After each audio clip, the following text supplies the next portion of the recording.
Welcome to the 8-Bit Players playing Borderlands 2. Yeah. I'm Matthew, this is Cameron.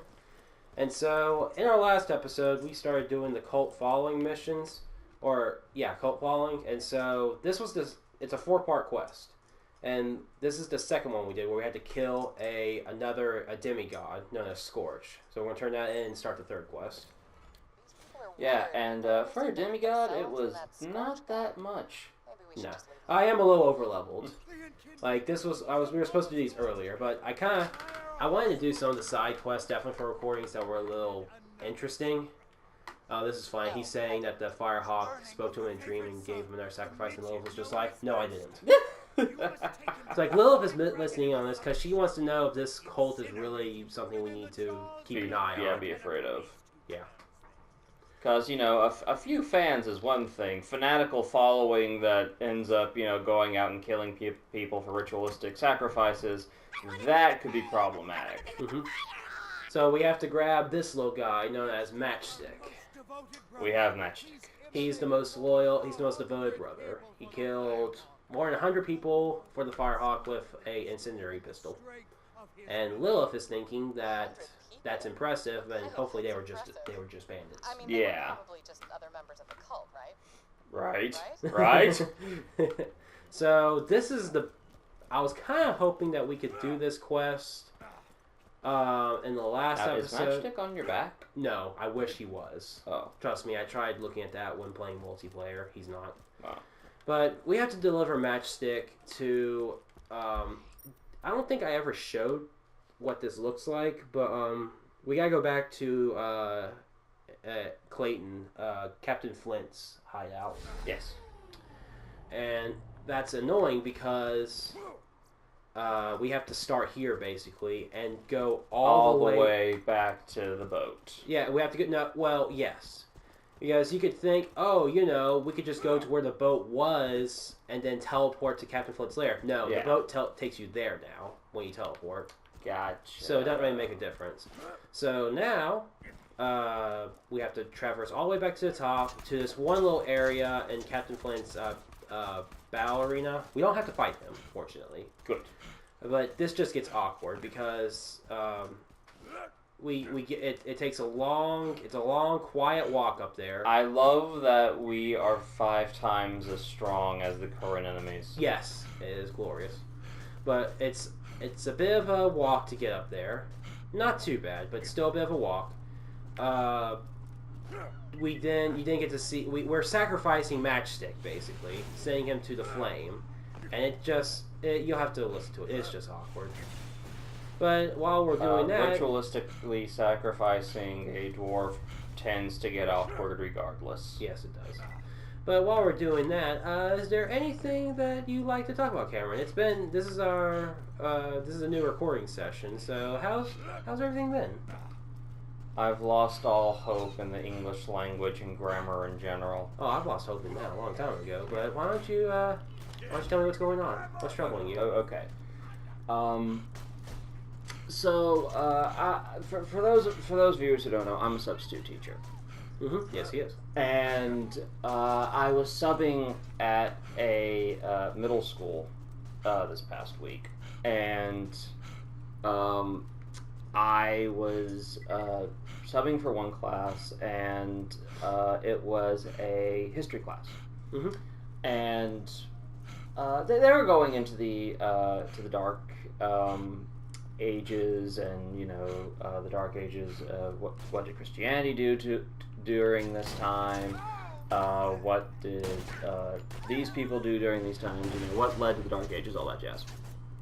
But the students are left a series of questions. Mm-hmm. And it's online.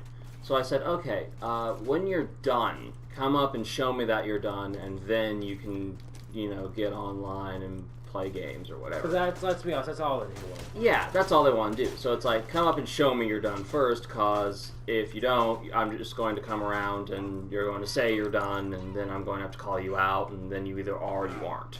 And that's just awkward. Yeah. So come up and show me and do all that jazz. Well, none of these students had the same answers. There might have been one or two that, were similar, but I don't remember one single set of questions that were answered the same way as the other. Mm-hmm. And they all have access to the internet. So, not sure what was going on there. But, I noticed that on several of these, they're doing it in Microsoft Word. And Microsoft Word underlines some words. Mm-hmm. If you've misspelled them. Mm-hmm. If Microsoft has underlined a bunch of words in red, that might be your clue to, spell check that before you turn it in. We don't have to worry about him. That'd be nice. And now the first one or two times, I kind of, let it go and just be like, okay, that's your choice. If you want to turn it in like this, can't make you do anything. Get to the incinerator console and give him what he wants, I guess. Alright, you ready to see this? Yes.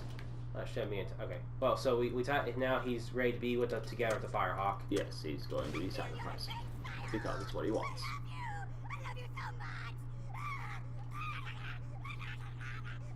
And she's just like, give him what he wants, I guess. That was kind of weird. Yeah, no kidding, Lilith. That was very weird.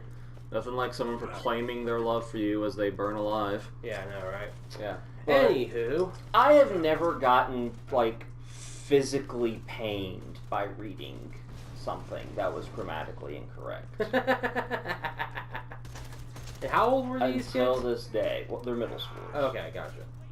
And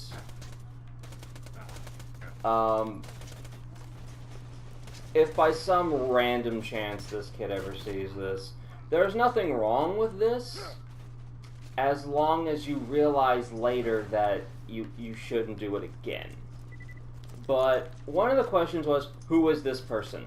Mm-hmm. They respond with, a guy who thought he could heal people. H-I-L-L.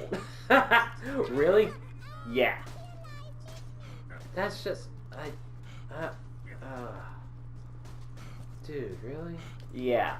Then there was one girl. I don't really feel bad about this because, this was her trying to pull one over on me, so I feel no shame about telling this one. Oh, yeah. No. I don't know if she thought I wouldn't scroll through the questions or something when she brought it up to me. I like how they think that teachers don't really look at this stuff. Yeah, I'm scrolling through it and look at it, and on the last two, I just look at her and I said, alright, these last two questions, I don't know is not an answer. IDK sure as hell isn't. She wrote that down? IDK. Not once, but twice. Oh my god. And I just went, yeah, try again. Sorry, honey. Oh, honey. Yeah. Try again.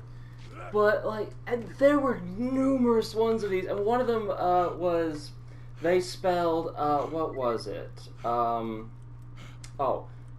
Somewhere. S-O-M-W-E-R. Do they not know how to spell? Apparently, two E's just decided to run off together. Do they not know how to spell? They're eloping. Are you proud of yourself, Cameron? This was the only thing I could come up to possibly make this funny. Okay, yes, okay. I can understand this now. I'm just wondering, do they not care? Or do they really not know I how to don't spell? know, because it's not like autocorrect is on. It's not changing it for them. They can clearly see that, these are misspelled. Yeah.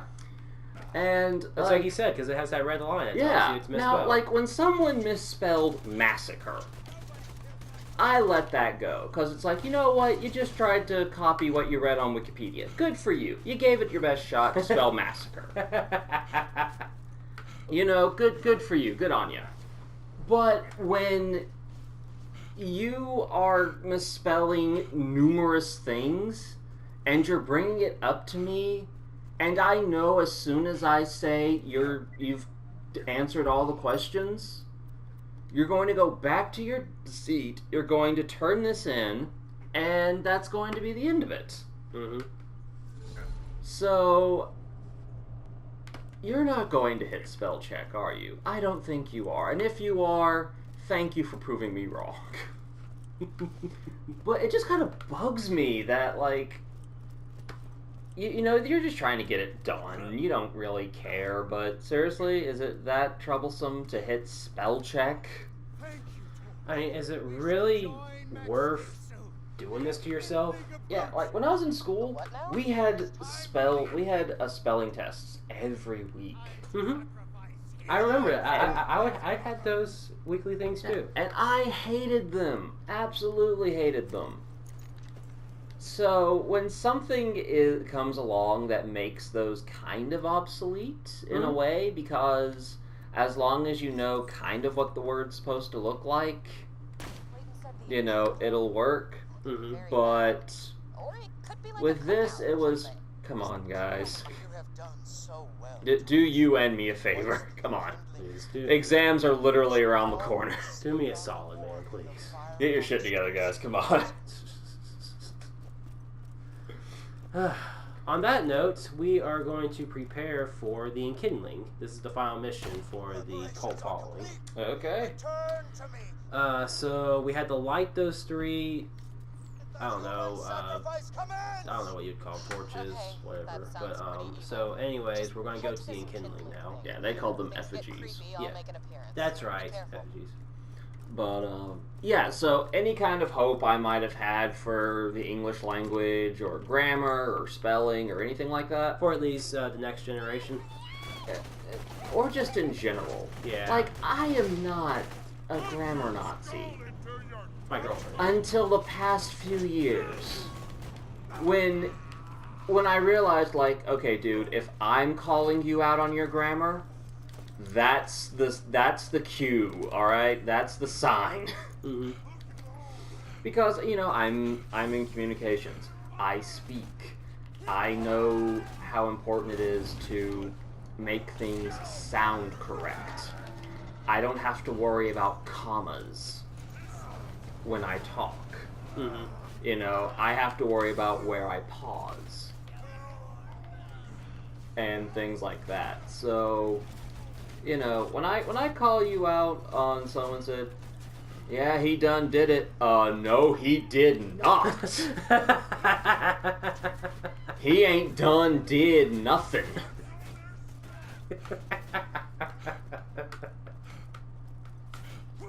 So, Very nice. when I call you out, it's a negative sign. Oh god, that's hilarious. But yeah, I mean, they're good kids. That's what counts to me. Yeah. Like, yeah. so it's like, okay, if this was actually my class, it's something I could live with. Oh, fuck. Yeah, you were on fire. I thought that was my grenade. I thought it couldn't hurt me because I know the. At least I got $5 out of it. Yeah. Okay, I'm dead. Yeah, like, no, you were flaming. But Guilty. yeah, they were good kids, and that's what counts. Like, if that was my regular class, I could live with that. Yeah. It's like, okay, that could have been solved in like 1-2 days of, come on, guys. Right. I mean, I know you think I'm, you know, not that bright, but I'd hate to think I wasted all those years actually studying this crap for nothing. Yeah. Well, that was fun. Yes. But yeah, that was one of my many misadventures this past week. I've had quite a few that I can share too, and I'm sure we'll tell more of these stories in these next few episodes. Oh, absolutely. I mean, that's half the fun is to complain about your life online. Yes, exactly. That's half the reason for the internet right there. Okay, so I think we're going to wrap this up, and when we start next episode, we'll be at the Enkindling, and we will see just what these cultists are really up to. All right, next time on Leave It Players. Later, everyone.